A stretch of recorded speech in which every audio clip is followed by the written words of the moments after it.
समाजातली खरी गरज काय ती ओळखण्याचं तुम्ही महत्त्वाचं काम नीट संस्थेच्या माध्यमातून केलेलं आहे. आणि विशेषतः खरी नीड जी आहे म्हणजे खरी गरज आहे ती विशेषतः मुलींना शिक्षणाच्या क्षेत्रामध्ये आणण्यासाठीची मोठी गरज जी आहे, नीड आहे, तर ती तुम्ही ओळखली. मला वाटतं त्यामुळं त्यात तुमचं सर्वात मोठं अभिनंदन. आणि मी मनपूर्वक तुमचं आभार पण मानतो की हे कार्य कदाचित मी किंवा आम्ही सगळ्यांनी करायला पाहिजे होतं, तर ते तुम्ही पुढाकार घेऊन करताय. तर त्यामुळे ह्या सहकार्यामध्ये, ह्या मिशनमध्ये आम्ही पण तुमच्यासोबत आहोत एवढंच मी सांगू इच्छितो. आणि विशेषतः गड्डे फॅमिली आणि त्यानंतर व्यंकटराव आनंद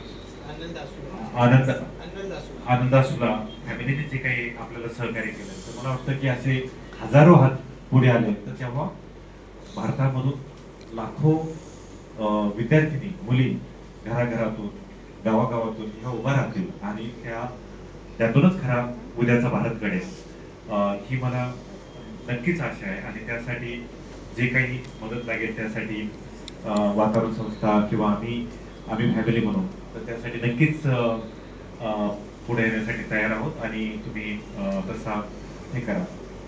माझा प्रवास तुम्हाला शॉर्टमध्ये सांगतो, कारण आता खाडे सरांनी आणि उर्मिलाताईंनी जे मार्गदर्शन तुम्हाला केलं तर मला वाटतं ते अत्यंत मोलाचं होतं. आणि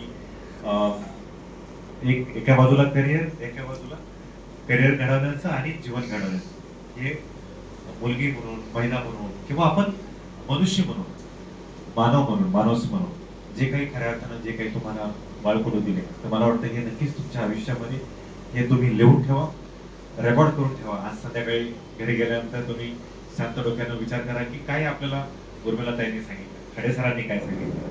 तर निव्वळ तुम्ही आज व्हॉट्सअपवर किंवा इंस्टाग्रामवर कशावर जाऊ नका. सरांचं जे काही आजचं जे सांगणं आहे आणि ताईंचं जे सांगणं आहे ते तुम्ही मनामध्ये करून घ्या, ते तुमचं आयुष्य घडवेल. 2000 म्हणजे आज जवळजवळ 22 वर्ष झाले मी मुंबईमध्ये आहे. पण त्यापूर्वी त्याचे 20 वर्ष जे अगोदर माझे प्रवासाचे जे आहेत, तर मी चेक केलं मोबाईलवरून की माझ्या गावाचं इथून डिस्टन्स किती आहे, म्हणजे अंतर किती आहे. तर माझ्या गावाचं डिस्टन्स 410-15 किलोमीटर अंतरावर माझं गाव आहे. ह्या गावामध्ये मी स्वतः एक म्हणजे अडाणी म्हणता येणार नाही, पण आपण ज्यांनी कधी शाळेचे दरवाजे पाहिलेले, शाळेचे भिंती पाहिल्या आहे, त्यांनी मला शिक्षणासाठी प्रवृत्त केलं. अशा कुटुंबामध्ये, शेतकरी कुटुंबामध्ये किंवा ऊसतोडणी कामगार म्हणून पण त्यांनी काम केलं, अशा कुटुंबामध्ये मी जन्माला आलो. आणि शिक्षण झाल्यानंतर 5वी-6वी नंतर पुढे शिक्षणासाठी अर्थातच गावात शाळा नसल्यामुळे मला जवळजवळ 10 किलोमीटर अंतरावर शिक्षणासाठी जावं लागलं. परंतु तिथे रस्ता ना डांबरी रस्ता किंवा कुठला बस किंवा कुठलाही ट्रक्स किंवा टेम्पो काहीच नाही, पायी जाण्याशिवाय मार्ग नाही. अशा गावातून मी शिक्षणासाठी जवळजवळ 10 किलोमीटर जाणं आणि 10 किलोमीटर येणं असं शिक्षण घेतलं. पण माझ्याबरोबर माझ्या गावातील माझे स्वतःच्या बहिणी असतील किंवा बाकीच्या गावातल्या मुली असतील, कोणीही शाळेमध्ये येऊ शकल्या नाही, अजूनही येऊ शकत नाही. ती परिस्थिती कंटेसर आज महाराष्ट्रातल्या, मराठवाड्यातल्या, मी एका गावातून आलेला आहे, मराठवाड्यातच नाही तर विदर्भ, मराठवाडा सगळ्याच भागामध्ये मी पाहतो.